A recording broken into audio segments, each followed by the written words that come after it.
So welcome you back to today's module.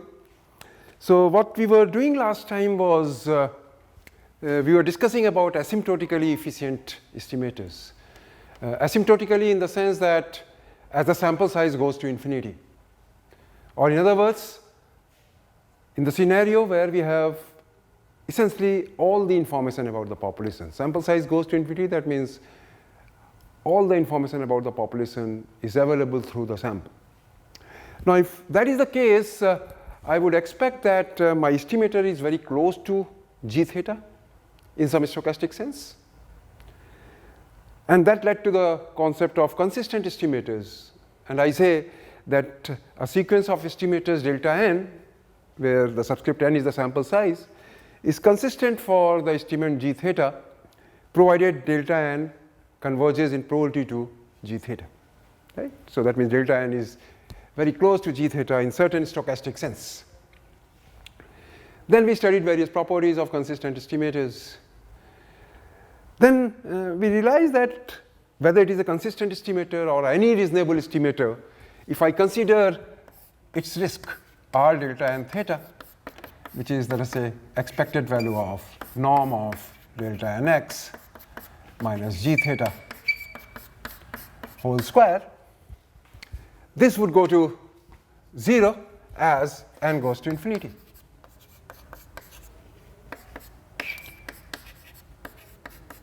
So for any reasonable estimator, I would expect this quantity to be 0. Why? Because norm of delta n minus g theta is the distance between the estimator delta n and g theta, in certain sense. So what I would expect is as n goes to infinity, the distance, the average distance between delta n and g theta becomes 0. So for any reasonable estimator, this property should be satisfied. In particular, most of the consistent estimators for which expected value exists, this property is satisfied. Now the issue is there may be many reasonable estimators which satisfy this property. Then certainly among such estimators, I should choose the estimator for which this risk goes to 0 at a much faster rate. For example, if risk is 1 upon, risk of an estimator is 1 upon n, and for another one it is 1 upon n square, I know that 1 upon n square goes to 0 at a much faster rate, so I should prefer an estimator for which risk is of order 1 upon n square. So what I have seen is, even for an estimator where such a scenario exists, there are two kind of extreme scenarios, that if you multiply it by any sequence which is bounded, then anyway this would be 0. No issues with that. But there is a possibility that if I choose a sequence kn, that kn goes to infinity at a sufficiently faster rate. So kn is going to infinity, and if I multiply kn by this, and if kn is going to infinity at a sufficiently faster rate, there is a possibility that this may go to infinity. So this suggests that normally there exists a sequence kn such that limit n going to infinity of kn times r delta n theta is tau square theta, which is strictly between 0 and 1. Sorry, between 0 to infinity.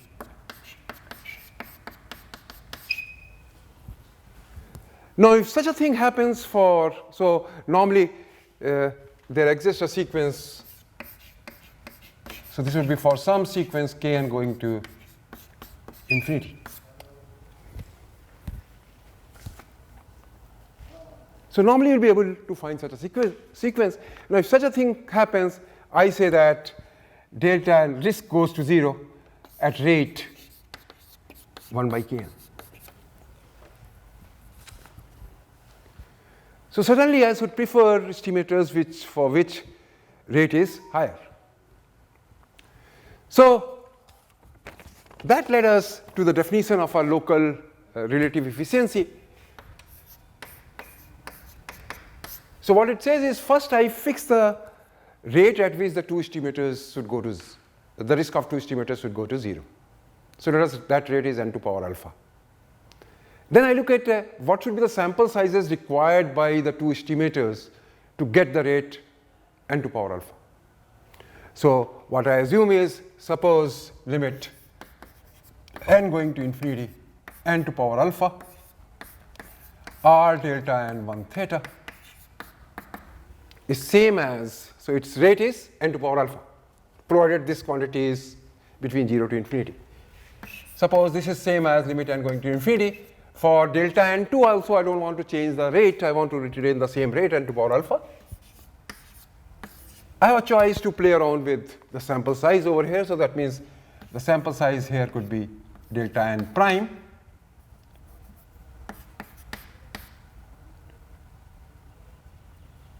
It should be r delta n prime.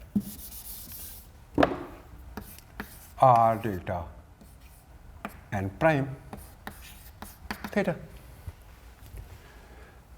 So this ensures that delta n1 and delta n2 both have a rate n to power alpha.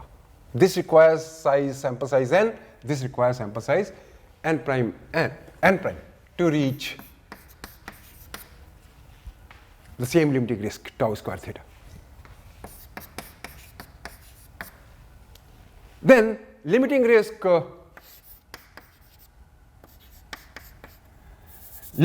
of delta 1 related to delta 2 theta is defined as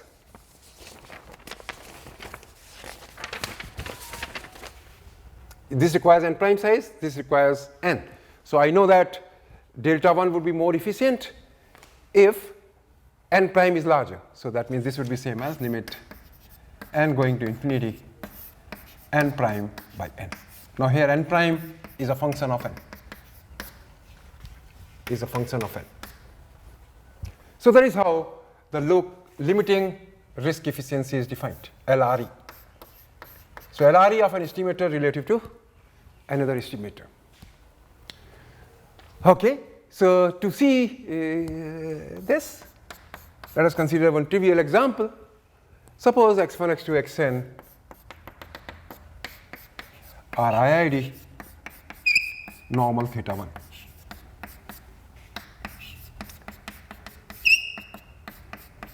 And I am interested in estimating theta. My estimate is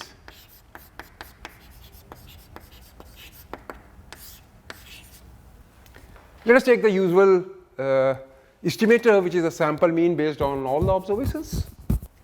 So delta n1 x is same as x bar. Let us look at which is 1 upon n summation r is equal to 1 to n psi.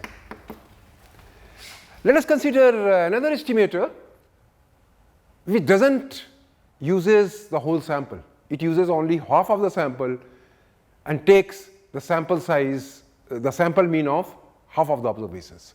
So let me call that estimator as delta n2, which is 1 upon, let me call this as maximum integer contained in n by 2 of summation I is equal to 1 to maximum integer contained in n by 2 times xn.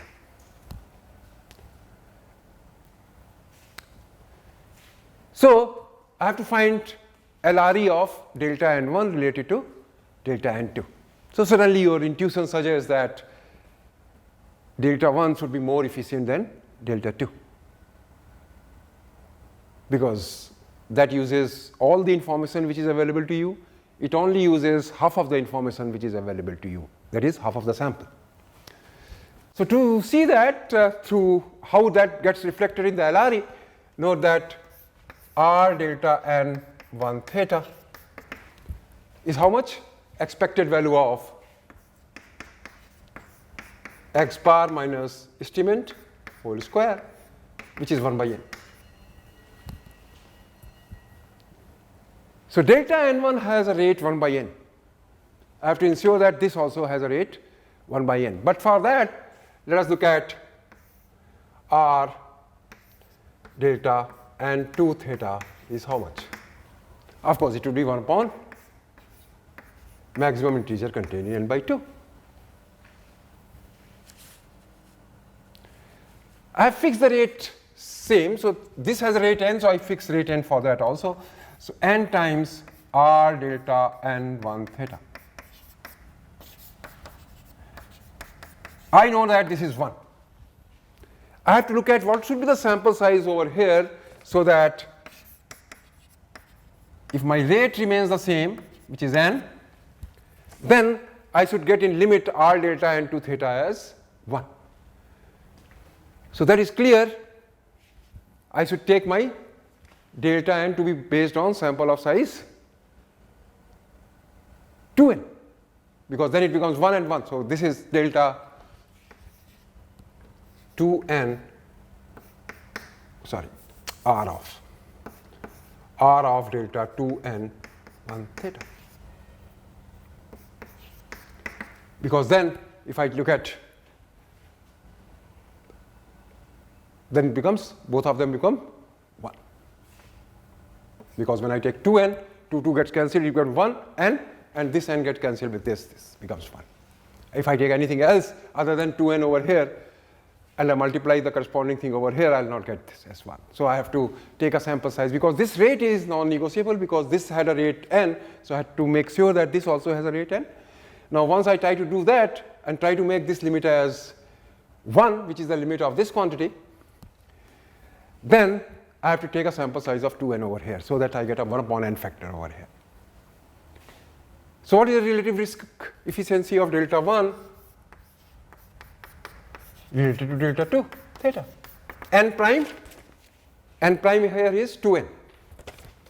So this is same as limit n going to infinity, 2n divided by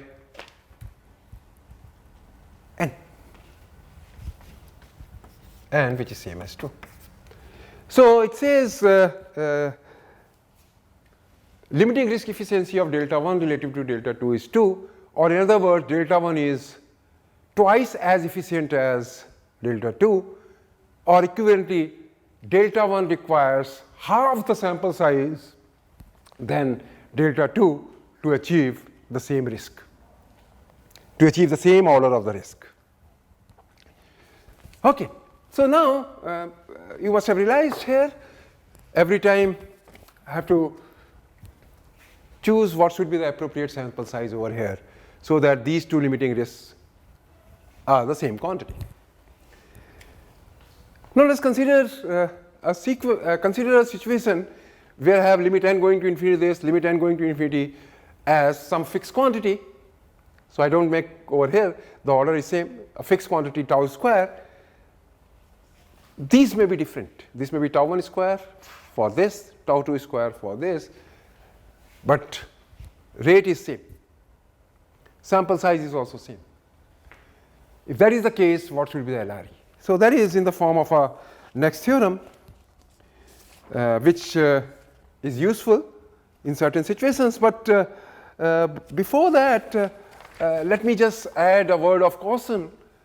One may think why one has to define LRE in this fashion only. That means when I'm multiplying risk by n to power alpha.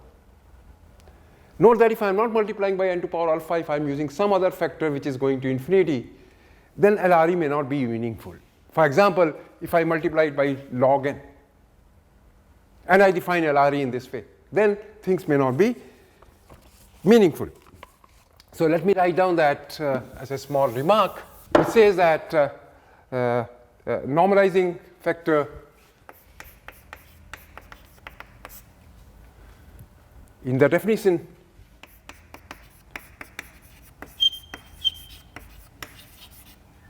LRE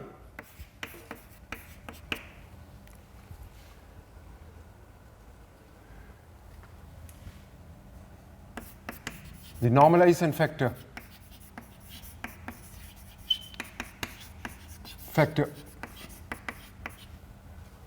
should be of the form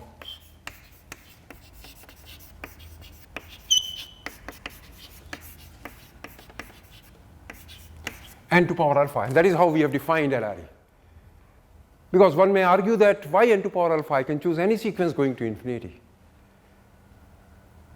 No, you cannot choose any sequence going to infinity because there could be problems, as I'll show you. Otherwise, the ratio of sample sizes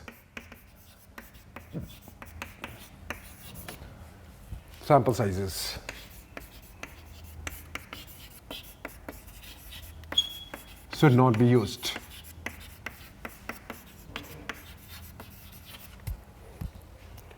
To measure LRE, as I am doing over here. So what this remark says is, if your LRE, if somebody else is defining in some other way, in terms of other factor other than n to power alpha, then LRE should not be defined through the ratio of the two sample sizes. And answer is clear, because one thing is over here, if this goes to tau square theta, this says that risk of delta n 1 theta is of the order 1 upon n to power alpha. So let us see one example. Suppose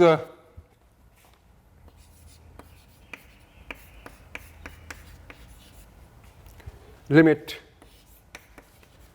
n going to infinity of log of n r delta n theta is same as tau square theta.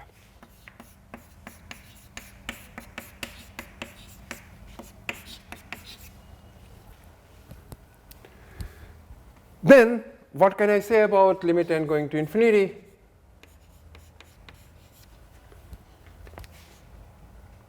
Log n delta m n theta? Anyone?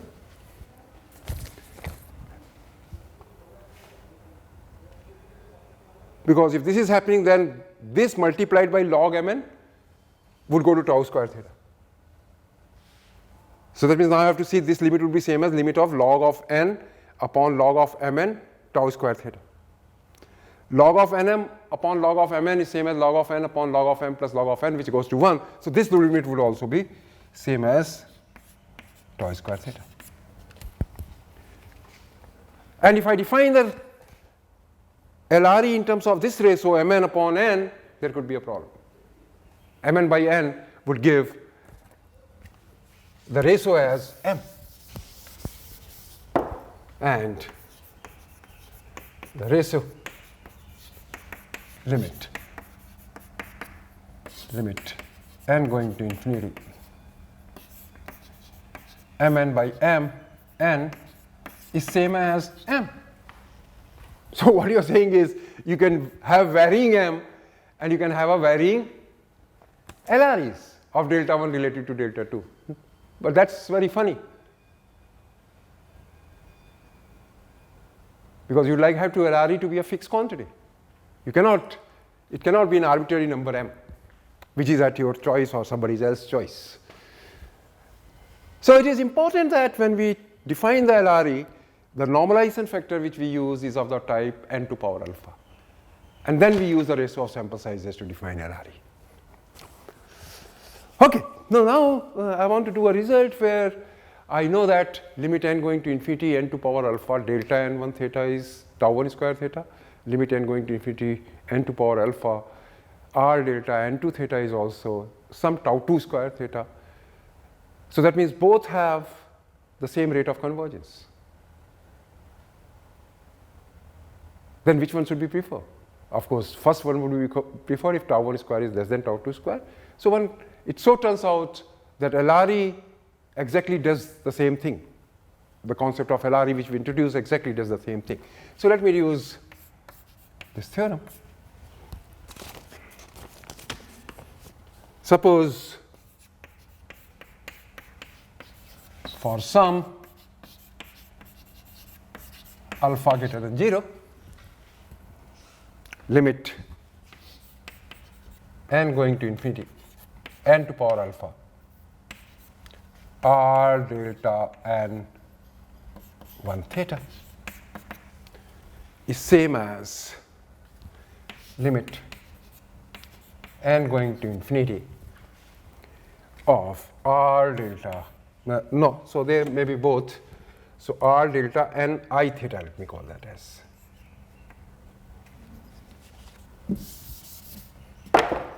is same as tau I square theta. So what is happening in this case is this tau I square theta is between 0 and infinity. So that means here both the estimators delta n1 and delta n2 have the rate 1 upon n to power alpha. Now in that case, what should be the LR?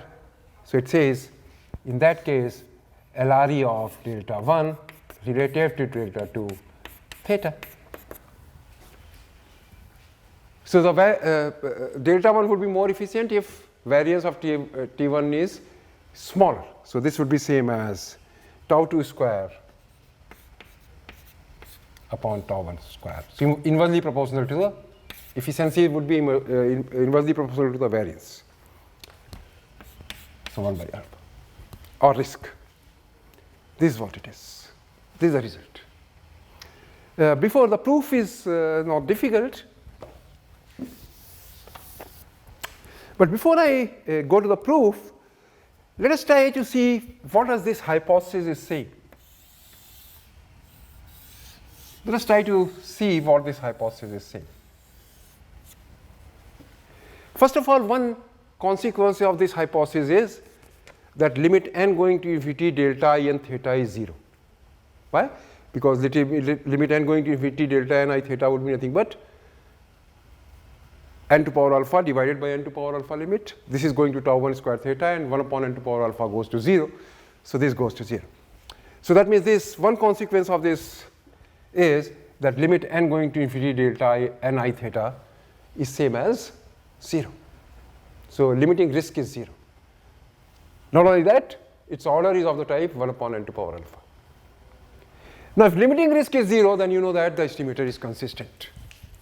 So one consequence of this is that estimator would be consistent. So any estimator for which this hypothesis is satisfied, it would be consistent. So it is in a sense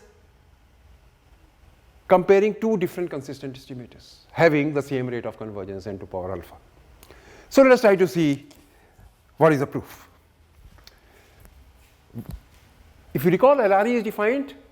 I fix first, that means n to power alpha delta n1 theta is going to tau 1 square theta. I fix the rate n to power alpha and try to see what is the sample size n prime, so that n to power alpha delta n prime 2 goes to same tau 1 square theta. And then I define the LRE. So first I choose n prime, which is depending on n, be such that rate of delta n1 is n to power alpha, so delta n2 should also be n to power alpha. But the sample size here required would be n prime.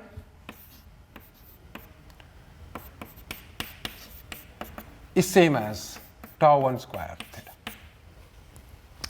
Right? Because first I need to set what is the sample size n prime required by delta n prime 2 to achieve the same level of risk and same rate. Okay, then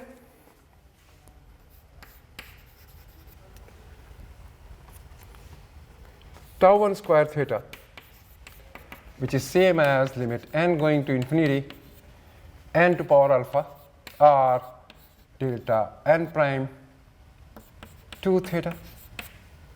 What I do is I divide, because I know the limit n prime delta n prime 2 theta, that is tau 2 square theta. So this is same as limit n going to infinity n upon n prime to power alpha, and then n prime to power alpha delta n prime to r delta n prime 2 theta. What is this quantity? By the assumption n to power alpha r delta n 2 theta goes to tau 2 square theta as n goes to infinity. As n goes to infinity, n prime is going to infinity. So this quantity in limit would be tau 2 square theta. So what is this quantity? This is same as tau 2 square theta limit n going to infinity of n prime by n to power alpha. So what you conclude from here is n prime upon n to power alpha goes to tau 1 square theta upon tau 2 square theta.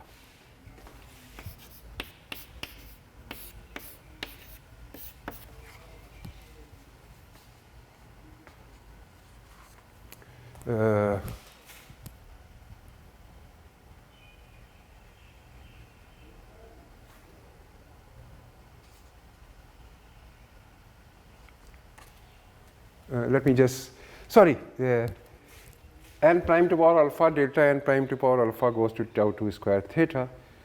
That is okay. Sorry, this is n upon n prime. That is what I was saying, n upon n prime to power alpha. So what you get is n upon n prime or n prime upon n to power alpha goes to tau 2 square theta.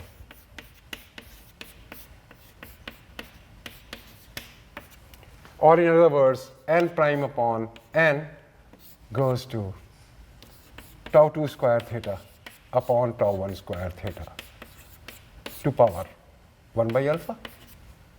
And that is what you do. So based on that, let me just quickly do one example. So this result can be useful where two estimators have the same rate of convergence with the same given sample size. Okay, so now let us see this example. Suppose x is binomial and theta. Theta is between 0 to 1. My sample size n is known. Theta is unknown.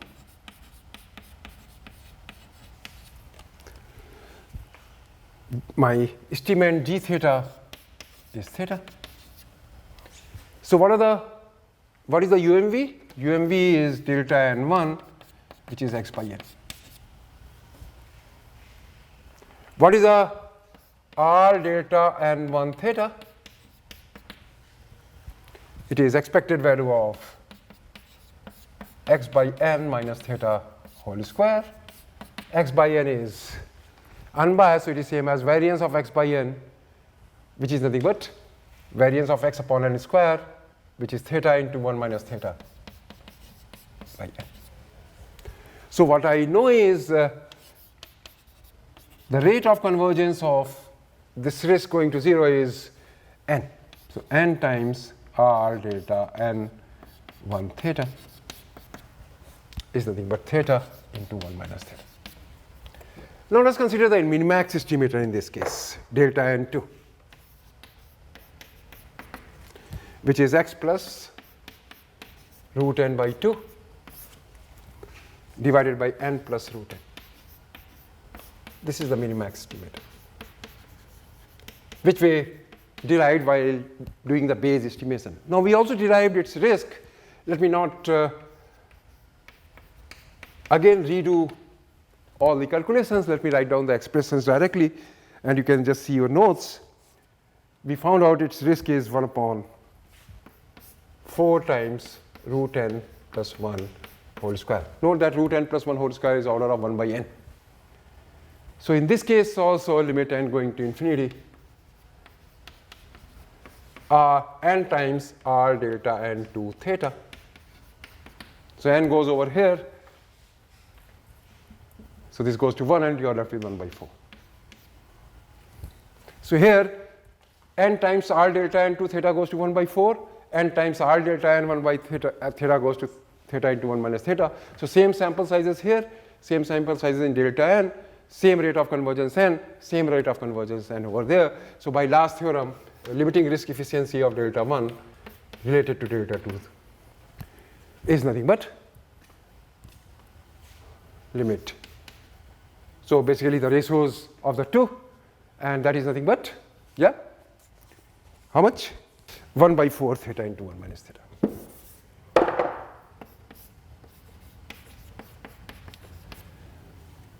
Now note that theta into 1 minus theta is always less than or equal to 1/4. So that means this is always greater than or equal to 1. And 1 would be attained only when theta is half. So if unknown state of nature is theta is 0 or 1, then delta 1 is far superior to delta 2 in terms of limiting risk efficiency, because if theta is equal to 0, it is infinity. So relative risk efficiency of delta 1 relative to delta 2 becomes infinity if theta is near 0 or theta is near 1. And two LREs are same near theta is equal to half. So this suggests that UMVE in this case is asymptotically more efficient than the minimax estimator for every parametric value. So this was about limiting risk efficiency. Now what I'll do in the next module is I'll try to find out expressions of various movements or central movements of X bar in the form of certain orders, order of 1 upon n to power alpha in general. So let me stop over here for this module. Thank you. See you in the next module.